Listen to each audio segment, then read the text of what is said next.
Salutations, j'espère que vous allez bien, merci de me rejoindre dans cette nouvelle vidéo sur la chaîne.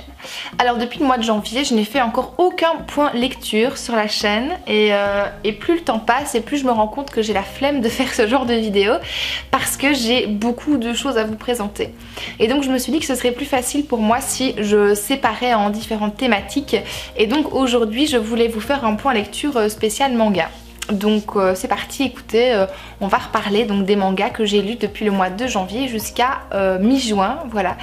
Et puis ben je referai au cours de l'été encore des updates, je vais essayer de reprendre le rythme un petit peu normalement pour ne pas me laisser submerger par tout ça. Et donc voilà, on y va, c'est parti. Je commence par vous parler d'un manga que je n'ai pas avec moi parce que c'est une de mes élèves qui me l'a prêté, que je remercie beaucoup pour la découverte. C'est un shoujo qui s'appelle Lovely Hair et qui est publié chez Pika et qui a été donc dessiné et scénarisé par Emma Toyama. C'est un type shoujo, donc c'est pour ça en fait que j'étais assez intéressée parce que c'est pas du tout le genre de manga vers lequel je me tourne habituellement. J'en ai lu il y a quelques années, ça m'a bien plu. Maintenant mon style a pas mal évolué, mes attentes de lecture ont quand même relativement évolué, plus vers du seinen. Et donc bah, j'ai quand même voulu essayer pour voir ce que ça pouvait donner. Et l'histoire de base était hyper intéressante.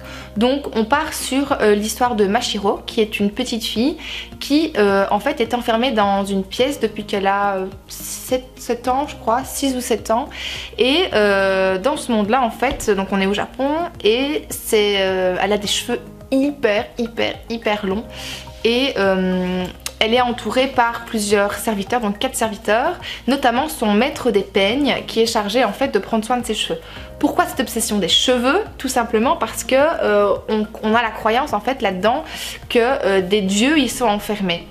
Et le gros problème c'est que Mashiro, il y a donc déjà, je crois que c'était il y a 6 ou 7 ans, est intervenu lors de la cérémonie de passation entre les deux Miko, donc c'est les personnes qui sont chargées de garder les dieux dans leurs cheveux, qui sont éduquées, qui sont prévues pour et qui reçoivent toute l'éducation donc nécessaire pour remplir cette fonction très haute et très digne, d'accueillir donc, de recueillir et de faire en sorte que les dieux puissent se reposer dans la masse capillaire. Et donc elle est intervenue en fait lors d'une des cérémonies, ce qui fait qu'elle a malencontreusement absorbé les dieux qui devaient passer de la Miko A à la Miko B. J'ai oublié les noms des personnages, je suis désolée. Et donc depuis, la famille la garde prisonnière parce que la famille qui est chargée de faire cette cérémonie est assez malveillante et espère à travers la Miko contrôler les dieux finalement et leur faire réaliser les vœux que eux veulent voir se réaliser en fait. Donc pour avoir plus de pouvoir, avoir plus d'argent, enfin vous connaissez les vices de l'être humain, je ne vous apprends rien. Donc toute cette charge finalement retombe sur la petite Mashiro qui n'a encore jamais exaucer finalement le moindre vœu et qui se voit confrontée au fait d'être enfermée, coupée du monde par cette famille-là. Il va arriver à un moment donné un jour où elle va s'échapper et qu'elle va être protégée par son maître des peignes dont j'ai oublié le nom. Elle va libérer un dieu en fait par mégarde qui va la protéger et qui vont s'enfuir. Et c'est Hayate je crois, ouais c'est ça, c'est Hayate qui est son maître des peignes et qui va finalement la protéger et prendre soin d'elle, tout ça, bref. L'histoire donc du coup je trouvais qu'elle était vraiment super. Je trouve que par contre la manière dont c'est traité, c'est le shoujo en fait. Je crois que c'est vraiment le shoujo qui m'embête parce que je trouve que c'est vraiment bizarre, voire malsain à certains moments. Autant avec certains dieux qu'avec Hayate, il y a une relation bizarre entre les deux. Hayate est un lycéen, donc il a 17 ans, et Mashiro est censée avoir cet âge-là, mais en fait elle est restée bloquée à genre 7-8 ans comme je le disais et elle n'a pas évolué sauf quand elle fait sortir un dieu de ses cheveux et là elle se transforme en une jeune fille qui a forcément des formes, qui a forcément des seins et qui attire le regard des garçons, y compris d'Hayate qui va continuer à s'en occuper par la suite et qui a vraiment une relation je trouve assez bizarre avec Mashiro. Vraiment il y a vraiment la manière dont c'est traité, moi ça me fait vraiment bizarre, c'est pas du tout mon délire, c'est pas du tout mon trip, mais l'histoire était vraiment chouette et donc j'ai lu les 3 premiers tomes. J'ai pas l'impression que je lirai la suite parce que comme je le disais, la manière dont l'histoire est traitée c'est pas génial. Maintenant je vois en plus que l'âge conseillé c'est 8 ans et plus bah, je suis désolée, mais quand on a Mashiro qui lèche une plaie d'un des dieux là-bas et qu'il y en a un qui saigne du nez, enfin, on sait très bien ce que ça signifie quand le garçon saigne du nez dans un manga. Enfin voilà, je trouve ça un peu limite quand même à certains moments. Maintenant c'est effectivement, enfin, c'est assez niais, c'est assez bon enfant la plupart du temps. Mais rien à faire, ce type de dessin, ce type de traitement de l'info, j'aime pas trop. Surtout qu'au niveau des dessins, moi, j'avais lu le tome 1 et puis j'ai lu le tome 2 et les tomes 2 et 3 d'affilée. Il n'y a rien à faire, les garçons, ils ont tous la même tête quoi. À part ceux qui ont des cheveux foncés ou des cheveux clairs et les accessoires qui les différencient, je suis sûre que si on les mettait tous en maillot de bain, pour moi, ce seraient tous les mêmes. Franchement, je n'arrive pas à faire la distinction entre les différents personnages quand ils ont la même teinte de cheveux par exemple, par rapport aux personnages masculins, je parle. Hein. Et je trouve que c'est vraiment handicapant, donc le shoujo finalement... oui, c'est pas mal, mais c'est plus ma came et c'est plus vers ça que je compte me diriger par la suite. Donc voilà. Le deuxième manga dont je vais vous parler, c'est The Promised Neverland, écrit par Kayu Shirai et dessiné par Pozuka Demizu, et c'est publié chez Kaze Shonen. Et là on n'est pas dans le seinen de nouveau, mais je trouve que ce shonen il est plutôt bien traité. Donc en fait je me suis arrêtée à la moitié du tome 2. Je pensais pouvoir lire le tome 2 et le tome 3 avant l'update lecture, mais c'est pas le cas, donc c'est pas très grave parce que je compte quand même les lire. On est sur une histoire où on a des orphelins en fait qui sont dans un manoir, dans une propriété fermée, clôturée, et qui sont, comment est-ce qu'on dit, pris en charge par une maman qui est, je ne sais même plus son nom, voilà, maman, je sais même pas si elle a un nom, Isabella, voilà. Pris en charge par Isabella qu'ils appellent maman, et donc on a des enfants entre 14 ans et beaucoup plus jeunes, donc entre quelques mois je pense même 1 ou 2 ans et ceux-là. Et donc ils coulent des jours heureux, on a des intelligences relativement élevées, ils sont très bien entraînés, aussi bien au niveau physique qu'au niveau intellectuel, ils sont vraiment au top niveau.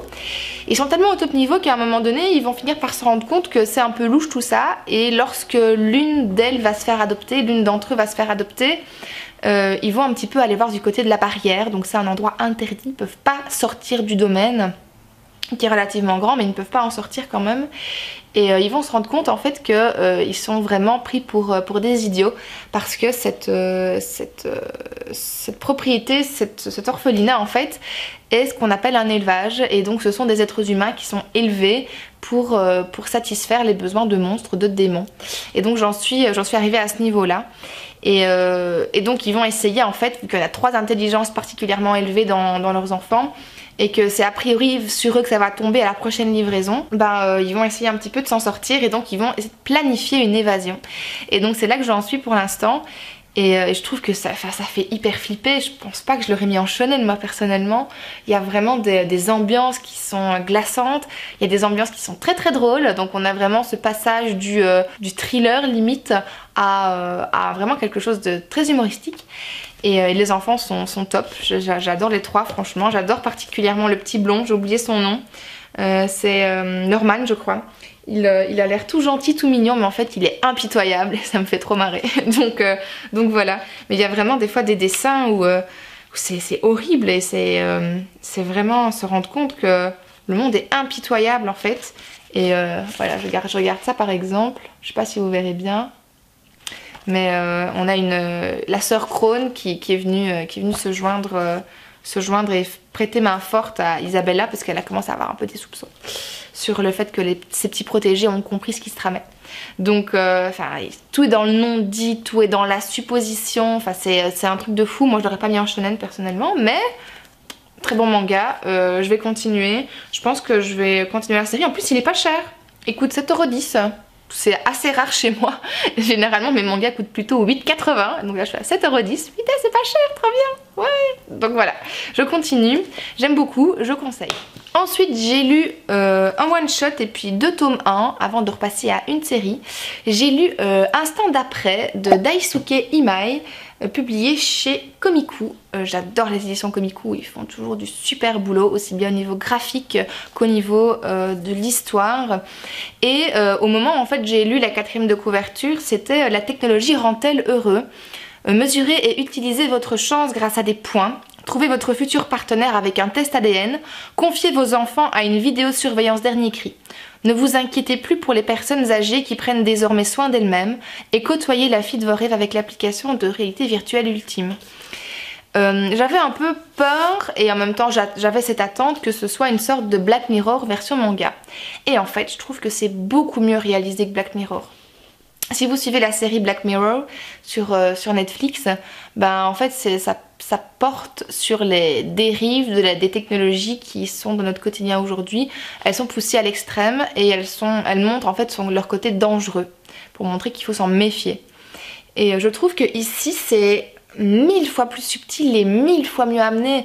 Et on a quand même cette réflexion, donc en fait le lecteur est libre de faire son propre choix et il est libre de mener sa propre réflexion par rapport à la situation qui lui est présentée, par rapport aux sentiments des personnages, par rapport aux pensées des personnages, par rapport à leur contexte. On a vraiment donc des tranches de vie qui sont relativement courtes et qui permettent en fait de voir effectivement des fois des dérives, mais aussi un côté pratique aux technologies, et on n'est pas dans la diabolisation ultime, on est plus dans de la sensibilisation et de la réflexion, et je trouve que c'est vraiment bien scénarisé, et vraiment chapeau, je trouve que c'est vraiment super. Si vous ne le connaissez pas, c'est une nouveauté qui sort chez Komiku et je vous la recommande chaudement. Ensuite, j'ai poursuivi ma lecture avec une autre lecture, mais chez Pika cette fois. Et j'avais découvert ce manga sur la chaîne de Haut Rayon Manga. Si vous ne le connaissez pas, je vous laisse sa chaîne en barre d'infos parce qu'il conseille souvent de très bonnes choses. Et c'est pas du tout un youtubeur manga qui surfe sur la vague, il est plus dans le qualitatif vraiment. Et donc j'aime beaucoup ses recommandations et ses analyses aussi. Et donc c'est Eileen, la charmeuse de bêtes, qui a été donc publiée chez Pika, qui est issu en fait d'un roman de Naoko Uehashi et qui a été dessiné par Itoe Takemoto. On est sur des dessins absolument magnifiques, voilà, donc en fait ce que vous voyez sur la couverture ça se reproduit dans le roman, enfin dans le manga, et on est sur l'histoire d'une... en plus le tome 1 est bourré de prologues, en fait c'est plusieurs prologues successifs mais qui donnent vraiment envie de découvrir la suite de l'histoire. L'histoire est donc celle de Eileen, que vous voyez sur la couverture, qui est une petite fille qui a perdu sa maman en fait. Donc ils sont dans un village qui élève des Toda, c'est-à-dire des dragons. Des dragons qui sont formés pour défendre et pour attaquer sur demande de l'homme. Donc elles sont élevées, donc c'est un peu une culture d'élevage, voilà. Et sa maman, donc la maman d'Eileen, fait partie des personnes qui soignent ces Toda, qui sont là pour les renforcer, qui sont là pour les booster, etc. Donc c'est des aides-soignants si vous voulez, des vétérinaires un petit peu, des vétérinaires de dragons. Et elle va perdre sa maman suite au fait que y a un problème avec les Toda et il y en a qui vont mourir, qui étaient sous sa surveillance. Elle aurait dû déceler ce qui se passait, elle l'a pas fait, il y a eu quelques problèmes, bref. Elle assume les conséquences de son geste et Eileen, elle pour le coup, elle refuse de perdre sa maman. Elle va essayer de la sauver et donc du coup elle va se retrouver en fait projetée à des centaines de kilomètres de là, suite à plusieurs événements dont je ne vous parle pas ici puisque vous devez lire le tome, et qui va en fait finalement être rejetée de son village, qui va donc continuer sa route un petit peu toute seule et savoir découvrir qui elle est et comment est-ce qu'elle pourrait finalement continuer sa vie sans sa maman, et qui va apparemment arriver à recréer un lien très particulier avec les Toda, avec les dragons, parce qu'elle provient d'une tribu qui est liée à la nature et qui est liée à ces dragons, mais à ce stade-ci de l'histoire on n'en sait pas plus que ça, donc je suis un peu encore dans le flou. Ce qui est sûr c'est que je vais acheter les tomes suivants parce que j'ai beaucoup aimé ce tome introductif, et elle-même est assez intelligente et assez vive d'esprit, et je trouve que c'est vraiment chouette de suivre une enfant qui a une telle acuité déjà, une telle sensibilité au niveau des animaux, au niveau du monde qui l'entoure et des connaissances de base comme ça, vraiment c'est super chouette. Est-ce que c'est un seinen? Ouais, c'est un seinen, donc vraiment c'est tout ce que je recherche dans un manga, j'adore.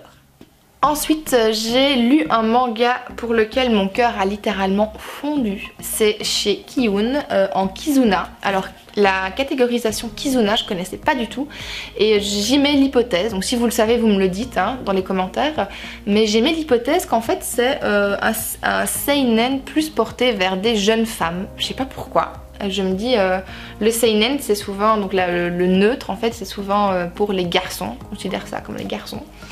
Et Et le kizuna, ce serait peut-être pour des jeunes femmes adultes, des jeunes adultes femmes. Je sais pas pourquoi, mais en tout cas, si c'est le public type, j'ai complètement fondu, j'ai craqué complètement.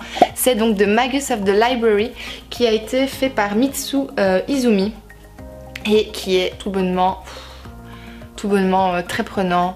L'histoire est celle d'un petit garçon qui s'appelle Shiu, si mon souvenir est bon. On le connaît pas très bien au début sous ce nom-là, parce qu'on l'appelle Shio Fumis, qui en fait est un petit garçon de 4-5 ans qui vit dans un village et qui est différent en fait du reste de la population parce qu'il a les oreilles pointues et il a les yeux d'une autre couleur. Il vient d'une autre tribu et il vit dans les faubourgs de la ville qui sont très pauvres.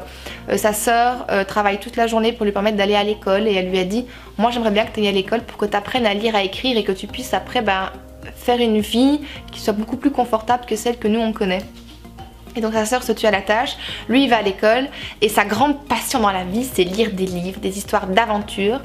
Le plus gros problème de sa vie actuellement c'est que il est interdit de bibliothèque parce que le bibliothécaire est raciste en fait et il lui dit non, en plus t'es pauvre, tu vas jamais prendre soin des livres, t'as pas le droit de lire, etc. Quand j'ai lu ça, moi j'avais déjà le cœur au bord des lèvres, j'étais là, oh pauvre petit pipou, j'étais là, oh attends, moi je vais t'en donner des livres, attends. Et donc vraiment, sa vie va basculer en fait le jour où il y a des envoyés de la bibliothèque centrale qui sont donc chargés de récupérer des livres aux quatre coins du monde pour les préserver, pour les retravailler, pour les conserver, enfin bref, tout peu importe, et diffuser aussi l'information en plus grand nombre. Elle va débarquer elles sont 4, elles vont débarquer dans son village et il va donc les rencontrer et on va commencer une super aventure parce que à partir de là, sa vie ne sera plus jamais la même et à la fin du premier tome, donc on voit qu'il part à l'aventure pour sa destination, c'est la bibliothèque centrale quoi. Et oh c'est trop bien et les dessins sont magnifiques, le petit garçon, je leur ai donné ma vie quoi. Attends mon chéri, je te donne tout ce que tu veux, tiens voilà des livres. Il y en a une en particulier, une illustration, j'étais là, j'ai vraiment fondu.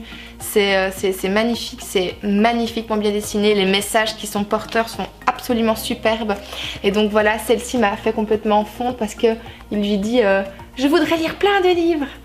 Enfin voilà, moi en tant que prof en plus je ne peux qu'approuver ce genre de message et je trouve que c'est si beau. Moi je suis une amoureuse des livres, je suis passionnée de littérature et je suis passionnée aussi voilà, on parle de restauration de bouquins, etc. Enfin, j'adore tout ça et c'est vraiment magnifique, c'est splendide, c'est un très beau travail d'édition, c'est un très beau travail de scénario, voilà, je ne peux que vous recommander de le lire. Je l'avais vu en librairie et je m'étais dit encore un livre, genre le maître des livres, on surfe vraiment sur la vague et tout. Et en fait pas du tout. C'est magnifique, je le recommande. J'achèterai le tome 2 et le tome 3 et les tomes suivants. Le petit garçon et Shio est vraiment splendide, magnifique, cœur d'or, tout ça c'est beau et ça fait du bien de lire des histoires comme ça, franchement ça fait du bien de lire des histoires qui font vibrer comme ça et j'avais plus pleuré en fait en ayant lu un manga depuis vraiment des mois. J'étais vraiment pleine d'émotions en sortant de la lecture, donc voilà. Et enfin j'ai gardé, non pas le meilleur pour la fin, mais peut-être qu'à vos yeux ce sera donc le meilleur, parce que c'était une série dans laquelle j'hésitais énormément à me lancer, parce qu'il y avait beaucoup de commentaires positifs sur cette série. Tout le monde a l'air de l'adorer et moi j'avais peur en me disant si jamais je le lis et que je trouve ça pourri, si jamais je le lis et que ça me fait un peu comme l'effet de, comment ça s'appelle encore, Somalie et l'esprit de la forêt, donc vous savez bien que j'adore Minuscule et qu'en fait je trouve que Somalie c'est un peu comme Minuscule en moins bien. Je me suis dit ça sent mauvais quand même, je me suis dit ça va être un peu tendu, mais finalement c'est pas le cas. J'ai passé un très bon moment de lecture avec l'Atelier des sorciers, publié chez Pika Édition, cette fois-ci en seinen. Et ça a été fait par Kamome Shirahama. Et là j'ai le tome 1 en version collector, le tome 2 et le tome 3 pour le coup en version normale. Petit coup de gueule, je trouve que c'est vraiment hyper dommage de ne pas avoir la jaquette de la version collector double face, parce que du coup dans ma bibliothèque maintenant j'ai une couverture bleue et 2 couvertures blanches. trop bien. Voilà, donc moi j'avais pris la version collector parce qu'il y avait un artbook avec qui est super beau. Mais là du coup bah, je me retrouve avec ça et je trouve qu'il faudrait vraiment penser à faire quand on fait une édition collector, c'est faire la jaquette dans les deux sens quoi. Donc dommage. Mais à part ça sinon je trouve que l'histoire est vraiment super. On suit une petite fille qui s'appelle Coco qui par pur hasard en fait finalement arrive à découvrir comment est-ce qu'on arrive à faire de la magie et elle est obsédée par la magie, c'est sa grande passion depuis qu'elle est toute petite et donc en fait les sorciers côtoient les humains normaux sauf que ils ne savent pas comment faire et ici si on suit bien l'histoire la magie est à la portée de tout le monde. Donc d'habitude dans ce type d'histoire on a des sorciers qui naissent sorciers et des humains qui naissent humains normaux, ignorants comme on dit dans le livre. Et ici c'est pas le cas en fait, la magie est à la portée de tout le monde parce qu'il suffit de dessiner des pentacles. Et donc en fait ce savoir est protégé par les sorciers parce qu'ils ne veulent pas que tout le monde puisse l'utiliser, sûrement pas des personnes qui pourraient l'utiliser à mauvais escient, comme ça s'est produit par le passé. Donc ce savoir est vraiment sauvagement gardé, fièrement gardé par l'Académie des sorciers et la milice des sorciers aussi. Et donc bah, on va suivre l'histoire de Coco qui va un peu tomber dedans entre guillemets par hasard et qui va produire pour le coup un sort qui va mettre sa maman en difficulté. Elle va la pétrifier et tu vas dire oh merde. Et donc en fait à partir de là elle va rentrer en apprentissage chez le sorcier donc qu'elle a rencontré durant sa mésaventure, qui va accepter de la prendre comme disciple et qui va en fait lui permettre d'avoir accès aux différentes sources de savoir de l'apprentissage des sorciers. Et c'est vraiment chouette. Donc en plus à partir du tome 2 et 3 on commence à voir un peu la psychologie des personnages se réveiller. Donc c'est ça que j'aime vraiment bien dans les seinen, c'est que personne n'est ou tout blanc ou tout noir, on a vraiment des nuances de gris. Et je trouve que c'est vraiment hyper intéressant de développer une psychologie de personnages, y compris des gentils, parce qu'on va voir que bah, les gentils, des fois on a des doutes sur ce qu'ils sont vraiment gentils, ce qu'ils sont vraiment du bon côté, c'est quoi leurs intentions, c'est quoi leurs intérêts, c'est quoi les enjeux, enfin bref voilà, comme dans la vie réelle finalement, personne n'est ou tout blanc ou tout noir. Et donc voilà, jusqu'à présent j'aime beaucoup et j'ai hâte de découvrir la suite, j'irai l'acheter dès que je pourrai. Et voilà, c'est tout pour cette vidéo, je suis désolée, elle aura été assez longue, mais j'espère qu'elle vous aura plu quand même. Si vous avez des mangas à me recommander, si vous avez lu des mangas dont j'ai parlé dans cette vidéo, n'hésitez pas à en parler avec moi dans les commentaires, je serai ravie d'en discuter avec vous comme d'habitude. D'ici la prochaine vidéo, je vous fais plein de gros bisous et portez-vous bien. Salut!